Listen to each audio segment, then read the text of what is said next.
que l'IFOP a réalisée pour le compte de Vins et Sociétés sur cette fameuse génération Y, les millennials dont il a été talentueusement question précédemment, et donc leur rapport au vin. Là, on est un peu dans l'alliance, on pourrait dire, un petit peu des contraires, parce qu'on va voir cette génération émergente qui se confronte à un produit qui reste, y compris à leurs yeux, très fortement ancré dans la tradition et dans la thématique de la transmission et de l'héritage. Et donc on va voir comment ils arrivent, pas à pas, à rentrer dans cet univers qu'ils ont pour beaucoup hérité dans leur famille, et comment, auprès de qui, ils cherchent à s'informer.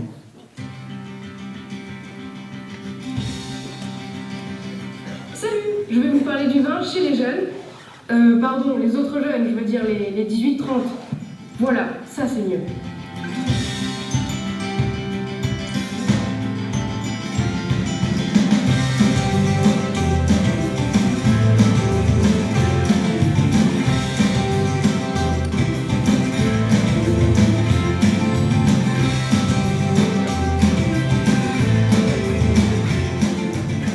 Retrouvez l'intégralité de l'étude La génération Y et le vin sur www.vinsetsociétés.fr. À bientôt.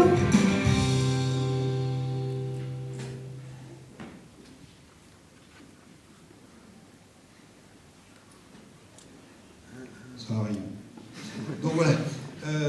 Donc juste un petit point, hein, c'est comme le derrière de la bouteille, comment ça a été fabriqué cette étude. Un échantillon de 1000 personnes, 18-30 ans, interrogées donc par Internet avant l'été et avant les vacances. Et donc un échantillon représentatif donc pour avoir une photographie exacte de l'ensemble de cette tranche d'âge. Alors je rentre tout de suite dans le détail. On parle de génération Y, de millennials. Entre 18 et 30 ans, on va le voir dans l'enquête, il y a un monde, notamment en termes d'insertion dans la vie professionnelle, d'installation dans la vie. On a aussi des différences selon les niveaux sociaux. Et donc, l'apprendre d'un bloc, cette génération, c'est faire une grave erreur. Il faut regarder les choses plus dans le détail. Et notamment pour ce qui est du rapport au vin, on va voir que plus on grimpe en âge, plus l'appropriation commence à se faire. Alors, sans plus attendre, on déroulera donc 3 parties. La première, on l'a intitulée le rapport au vin, reproduction et transmission. Si on regarde en termes de consommation, eh bien ce qu'on constate, c'est qu'aujourd'hui, le vin est consommé par notre génération des 18-30 ans à peu près dans les mêmes proportions que les autres boissons alcoolisées. À peu près 3/4, 70 à 75% de nos jeunes consomment ce type de produit, ce type de boisson. Et le vin est consommé de manière raisonnable, hein, puisque un tiers n'en consomme jamais, 30%, et 31% consomment rarement, 39% consommant régulièrement ou occasionnellement, c'est-à-dire la plus grosse tendance, c'est 1 à 2 fois par semaine. Donc on est sur une consommation qui existe, mais une consommation qui est raisonnée et maîtrisée. Non seulement elle est maîtrisée et raisonnée, mais elle varie aussi beaucoup en fonction de différents paramètres, notamment ce que je vous disais en introduction, en fonction de l'âge. On pourrait dire 18-30 ans, on les met tous dans le même sac. Eh bien, il y a un monde entre les plus jeunes, qui sont souvent encore chez leurs parents, qui sont encore souvent en études, et les 25-30 ans qui ont déployé leurs ailes et qui sont eux-mêmes aujourd'hui indépendants. On regardait sur la fréquence de consommation, on passe de à peine 6 sur 10 sur nos plus jeunes, qui en consomment du coup au moins 1 fois par semaine, à 75%, plus 75% sur les 25-30 ans. Donc il y a une entrée progressive dans l'univers du vin qui se fait avec l'âge, et cette période entre 18 et 30 ans est un moment charnière. L'autre élément qu'on a retrouvé tout au long de l'analyse de ces données, c'est que, bien évidemment, au fur et à mesure qu'on va grandir et qu'on va évoluer, le rapport au vin va se construire, mais ce rapport au vin, il est déjà joué en partie dans ce qu'on a vécu précédemment, c'est-à-dire dans ce qui se passe dans les familles. Vous pouvez se dire, bon, c'est un peu une évidence, encore fallait-il le démontrer, et on voit bien le poids central, c'est pour ça qu'on a appelé cette partie-là transmission, le poids central de la reproduction et de la transmission, notamment sur un produit qui n'est pas tout à fait un produit comme un autre, qui est un produit qui est lié à cette question de l'héritage.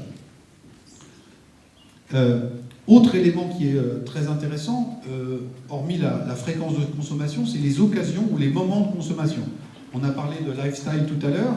Eh bien là, on le voit, on est sur une consommation du vin qui demeure chez nos jeunes une consommation assez traditionnelle. 18% nous disent qu'ils le consomment parmi ceux qui consomment au repas pendant la semaine, 40% pendant le repas le week-end. Donc là, on a une explication du pourquoi une à deux fois par semaine, parce que c'est aux grandes occasions, et plutôt le week-end, quand on prend la peine de faire un repas un peu élaboré, ou quand on reçoit soit sa famille, soit des amis. Et vous voyez que les pratiques qui peuvent être perçues dans certains médias comme des pratiques émergentes, le fait de consommer du vin à l'apéritif, eh bien effectivement, si vous regardez les chiffres de consommation, c'est une tendance qui est en train de monter. Mais elle n'est pas forcément le fait de la jeune génération, puisque 12% seulement de nos jeunes consomment du vin à l'apéritif. Donc ces jeunes, quand ils en consomment, ils sont encore dans une consommation traditionnelle, héritée, et dans un processus de reproduction. Vous voyez qu'également sur la consommation du vin en soirée, on n'est qu'à 13%, et 17% sur les grandes occasions. Vous avez sur la frise qui est juste en dessous le type ou la fréquence de consommation de la bière, les occasions. Vous voyez qu'on est sur un univers qui est totalement différent et que le vin, y compris chez nos jeunes, continue d'être consommé prioritairement dans le cadre des repas, notamment dans des repas un peu élaborés ou conviviaux. C'est ce qu'on retrouve ici. On a testé un certain nombre d'opinions, demandant aux jeunes s'ils adhéraient ou pas aux différentes idées auxquelles on les a soumis, excusez-moi. Le vin se consomme principalement dans le cadre du repas. 3/4 d'entre eux adhèrent à cette idée-là. Le vin est un élément de l'art de vivre à la française. On a beaucoup parlé tout à l'heure de l'art de vivre. Et la suite de la phrase « auquel vous êtes attaché », 2/3. Donc on voit bien que cette génération n'est pas complètement rupturiste, elle est aussi dans une transmission et dans une poursuite d'un certain nombre d'héritages, en tout cas sur l'univers très particulier qui est celui du vin. Et puis, dernier item, le vin s'apprend en famille. J'insistais tout à l'heure sur le rôle de la transmission. On le retrouve ici. 2/3 d'entre eux adhèrent à cette idée. Alors, pour autant, s'ils le consomment, s'ils l'ont un peu apprivoisé, entre guillemets, dans le cercle familial, est-ce qu'ils disent qu'ils s'y connaissent? Et c'est ce qui a été rappelé tout à l'heure. C'est quelque chose qui peut intéresser, mais qui demeure assez obscur et assez hermétique. Seul à peine 1/3 de nos jeunes disent bien s'y connaître, et vous avez même 1/4 d'entre eux qui s'y connaissent très mal. Donc c'est un univers qui est complexe, qui ne va pas de soi, et là encore une fois, pour le pénétrer, cet univers, eh bien, le rôle de la transmission familiale est central, puisque, vous voyez que sur le petit carré en décroché, plus la consommation était fréquente dans l'univers familial, plus la propension à s'y connaître va être élevée. Parmi ceux qui n'ont jamais vu de vin à table chez leurs parents, il n'y en a que 12% qui eux-mêmes déclarent s'y connaître. Et parmi ceux qui ont eu la chance d'avoir régulièrement du vin à table chez les parents, on est à 45%. Alors on peut, sans jeu de mots, voir la bouteille à moitié vide ou à moitié pleine, y compris chez nos jeunes qui ont eu dans leur famille ou chez les parents une fréquence importante de présence du vin. On en a pour autant la moitié qui aujourd'hui ne s'y connaissent pas. Néanmoins, la moitié s'y connaît, et donc on voit le rôle tout à fait décisif, parce que quand il n'y a pas eu cette transmission, cet univers est complètement terra incognita pour nos millennials. Alors, deuxième partie, je m'y connais, 1/3 seulement, et donc du coup, ça nous amène au constat suivant, une appétence modérée pour découvrir la culture du vin. 34%, donc 1/3 seulement, disent s'intéresser à la culture du vin. On expliquait région de production, cépage, fabrication, étiquette. Donc, c'est pas quelque chose qui va de soi, c'est quelque chose qui peut intéresser, mais c'est pas le centre ou le cœur de la préoccupation de cette génération aujourd'hui. Néanmoins, il faut qu'on détaille, qu'on nuance ce constat. Vous avez un certain nombre de focus qui sont faits. On constate que plus on grimpe en âge, plus l'intérêt pour l'univers du vin se développe. Et encore une fois, ce que je vous disais tout à l'heure, entre un 18-20 ans et un 25-30, il y a un écart assez substantiel. On passe de à peine un quart qui s'intéresse à quasiment 4 sur 10. On a aussi un niveau d'intérêt qui va varier selon son statut. 21% quand on est encore à la maison chez les parents, 33% quand on est célibataire et 43% quand on vit en couple. Ça veut dire quoi? Ça veut dire que l'univers du vin fait partie ou raccroché aussi, on parlait encore une fois tout à l'heure de style de vie ou d'art de vivre, à un certain art de vivre, le fait qu'il est un attribut de l'entrée de plein pied dans l'âge adulte et dans la vie de couple. Et donc c'est aussi progressivement que les choses vont se faire. Et bien évidemment, encore une fois, on retrouve notre segmentation selon qu'on ait ou pas été exposé, entre guillemets, à la consommation et la culture du vin dans sa famille. Alors, voilà. On est également sur à peu près les mêmes niveaux maintenant sur la capacité à parler du vin. Hein, tout à l'heure, il était question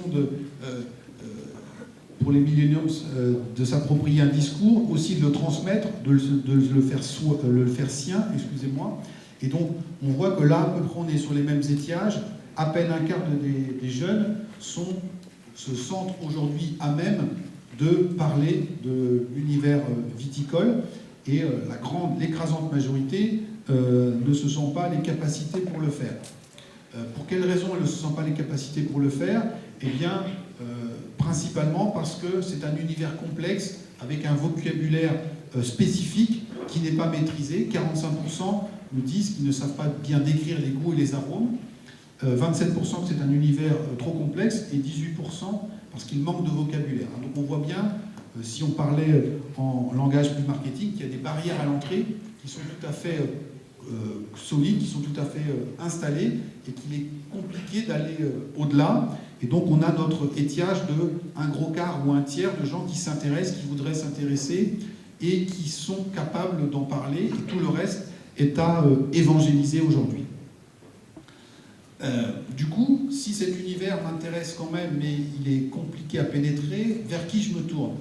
Les millennials sont aussi, ça n'a pas été forcément évoqué tout à l'heure, des individus qui sont très pragmatiques. On va à l'efficacité, on va au plus simple, et donc cet univers du vin, il est rattaché très spontanément à, encore une fois, la thématique de la transmission. Et donc, si je veux chercher de l'information sur cet univers, c'est d'abord vers la famille que je vais me tourner pour 40% d'entre eux.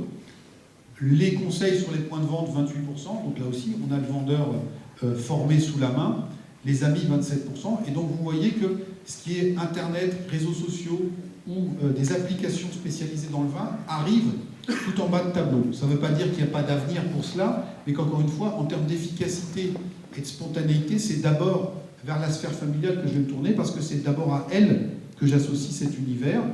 Néanmoins, on mentionnera qu'une autre donnée de l'enquête nous montre que 15% de nos jeunes consommateurs ont déjà consulté ou installé une appli spécialisée sur le vin.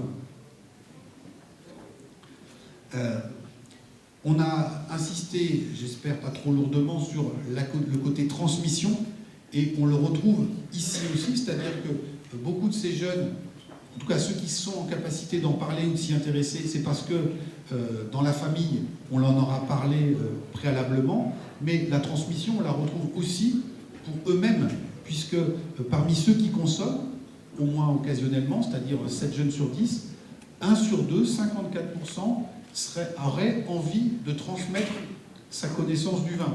Alors soit à ses amis, soit peut-être déjà quand on se projette à ses propres enfants, puisque l'on est bien dans un système de transmission d'un savoir, d'une connaissance, et j'y reviens, d'un art de vivre et d'une culture. Donc, vous voyez que la volonté de transmettre, elle est quand même plus importante aujourd'hui que le niveau d'intérêt. Hein, donc c'est bien parce que ces jeunes se projettent aussi à quelques années d'écart en disant que à terme, ils auront peut-être une capacité plus importante à pénétrer cet univers et à leur tour à le transmettre. Et là, encore une fois, si moi-même, on a eu de la chance de me transmettre ces valeurs, cet univers, eh bien, je suis d'autant plus enclin à passer le relais. Alors, on a beaucoup parlé jusqu'à présent de ceux qui consommaient. on a quand même, on s'en souvient, un tiers, 30%, qui, parmi les millennials, ne consomment pas. Est-ce qu'ils sont définitivement perdus pour la cause? C'est ce qu'on va voir. Donc pour essayer d'y répondre, on va essayer d'abord d'analyser les freins ou les ressorts qui font qu'on a aujourd'hui des non-consommateurs. Bon, il y a une réponse qui tombe de manière tout à fait nette, un peu comme un coup près. Pour 2 tiers de nos non-consommateurs, la raison c'est qu'ils n'apprécient pas le goût du vin. Et c'est notamment plus répandu chez les jeunes femmes que chez les jeunes hommes, à 72% dans un cas, 56% dans l'autre. Donc on a, voilà, c'est un produit qui se consomme, et donc une partie de la population est réfractaire à ce goût, même s'il y a des goûts qui sont quand même très très divers, et que les vignerons font des prouesses pour diversifier leurs produits. Eh bien, parmi nos non-consommateurs, il y a quand même la barrière du goût. Les autres arguments qui sont régulièrement avancés, ils existent, mais vous voyez, dans des proportions beaucoup plus limitées. 26% seulement pour l'argument santé. Il y a de l'alcool, c'est pas bon pour la santé. 26% on retrouve, il n'y en avait pas dans mon entourage, donc j'ai pas été habitué, j'ai pas été familiarisé à cela, et donc ça ne me parle pas. 15% parce que l'entourage ne consomme pas de vin, hein, donc on voit bien que c'est plus l'entourage familial qui va jouer. La question du prix, qui est souvent abordée, notamment pour ces millennials qui en veulent pour leur argent. Vous voyez que c'est pas ça qui aujourd'hui freine. Alors ça peut peut-être freiner la fréquence de consommation, mais la consommation ou la non-consommation, elle n'est pas dictée par le prix du produit, c'est beaucoup plus une question de goût à éduquer. Autre argument qu'on entend fréquemment aussi, le vin contenant de l'alcool et du sucre serait calorique et ferait grossir. En tout cas, en déclaratif, ce n'est pas du tout ce qui explique le fait qu'on ne consomme pas. C'est sur des raisons qui sont beaucoup plus profondes. Alors, est-ce que pour autant, parmi nos 30% de non-consommateurs actuels, certains pourraient envisager d'en consommer à l'avenir? Il y a une partie de la réponse dans la question précédente. C'est-à-dire que quand vous avez 2 tiers des non-consommateurs qui vous disent « j'aime pas le goût est quelque chose d'évolutif, mais on est quand même un petit peu mal barré ». Et donc, on en a une illustration ici, c'est-à-dire qu'on peut penser en rattraper une partie, 20% de ces non-consommateurs qui disent peut-être qu'à terme, je pourrai en consommer. Tout ça est assez raccord avec ce qu'on a montré tout à l'heure, c'est qu'entre des 18-20 ans et des 25-30, on voit qu'il y a une fréquence de consommation qui augmente, là aussi parce qu'on se met à apprivoiser le produit, et donc sur ces 20% qui, de leur propre avis, pourraient se mettre peut-être à consommer épisodiquement du vin, pour quelles raisons vous pensez que vous en boirez dans quelques années? Eh bien, la réponse qui fuse, c'est parce que vous serez plus âgé, vous aurez appris à aimer le vin. Donc eux-mêmes se disent que voilà, c'est un processus complexe qui demande du temps, qui ne sont pas encore rentrés dedans pour 36 raisons, mais qu'il n'y a pas forcément d'obstacle, en tout cas pour cette minorité, à petit à petit l'apprivoiser. 31% nous disent parce que vous aurez un mode de vie plus stable et plus rangé qu'aujourd'hui. Donc là aussi, on a vu tout à l'heure la différence en termes de fréquence de consommation entre le jeune qui habite encore chez ses parents, le célibataire et celui qui est en couple. On en retrouve une trace ici, c'est-à-dire que le vin est associé aussi à un certain statut social, un certain style de vie, et que ces jeunes qui sont dans un état transitoire, hein, qui sont en train de quitter un statut pour un autre, eh bien, peuvent se dire que voilà, leur rapport au vin peut être amené à changer en fonction de l'évolution de leur mode de vie. Mais encore une fois, cela concerne 20% de nos consommateurs. D'autres sont aujourd'hui cramponnés sur leur pratique de non-consommateurs. Donc voilà un petit peu ce qu'on pouvait dire sur cette étude. Vous voyez qu'on est sur des constats qui sont intéressants, qui sont parfois assez en décalage avec un certain nombre d'idées préconçues, notamment sur les occasions de consommation du vin, notamment sur le rapport au digital, et puis que, encore une fois, on démontre, si besoin était, que même sur cette génération qui est assez rupturiste, eh bien, l'image et le rapport qu'ils entretiennent au vin est un rapport qui est somme toute assez traditionnel, parce que marqué par le poids de la transmission familiale. Je vous remercie de votre attention.